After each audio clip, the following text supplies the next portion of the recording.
I was born on October 15th, 1915 in Manitoba, Canada. I was one of 11 children and my parents were named Henry and Arabella Prince of the Brokenhead Ojibwe Nation near Scantlebury, Manitoba. Growing up, I spent days hunting in the wilderness around my indigenous reserve. I gained good tracking skills and became an exceptional marksman. I attended Elkhorn Residential School up until 8th grade and then left and got jobs at a variety of manual labor positions, but primarily worked as a tree feller. I joined the Army Cadets as a teenager.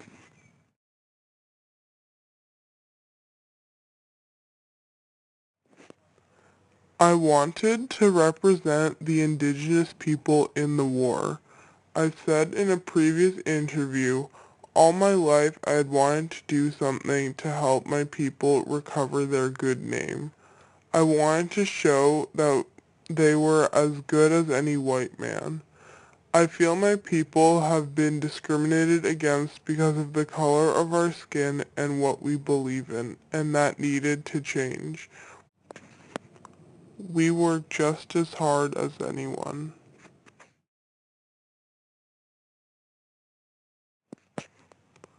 When I originally volunteered to fight with the Canadian Army, I was turned down several times, even though I met the requirements for recruitment.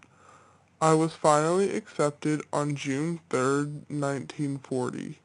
I was originally a member of the Royal Canadian Engineers and I was trained as a sapper.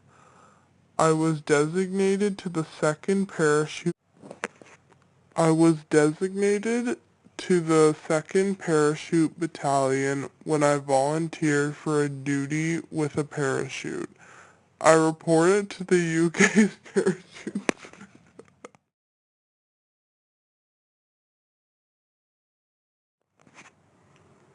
After that, I returned to Canada and joined the 1st Canadian Parachute Battalion in September 1942, and I was promoted to sergeant.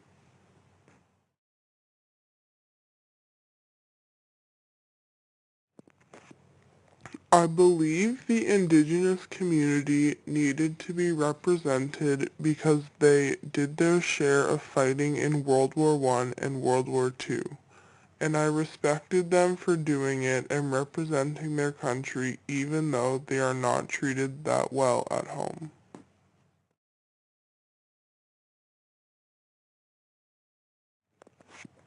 I was the most decorated Aboriginal war hero with 10 war medals. These medals include the King George Military Medal and the U.S. Silver Star, which was presented at Buckingham Palace. I was the first Aboriginal to win it, so I was very honored.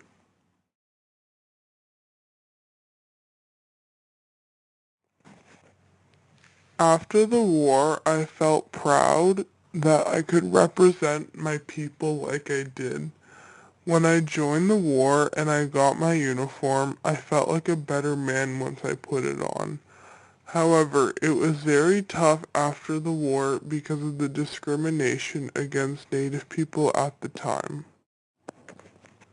I was estranged from my family and my children were put in foster homes. Physically, I was not doing too good either. I got painful arthritis in my knee as a result of the harsh conditions while working in the military.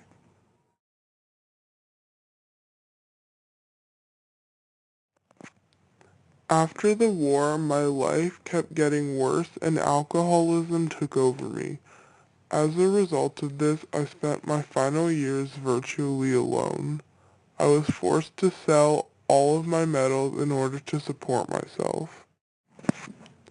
My final years were spent living in a Salvation Army hostel. I died at the Deer Lodge Hospital in Winnipeg in 1977 and was buried at the Brookside Cemetery, also in Winnipeg.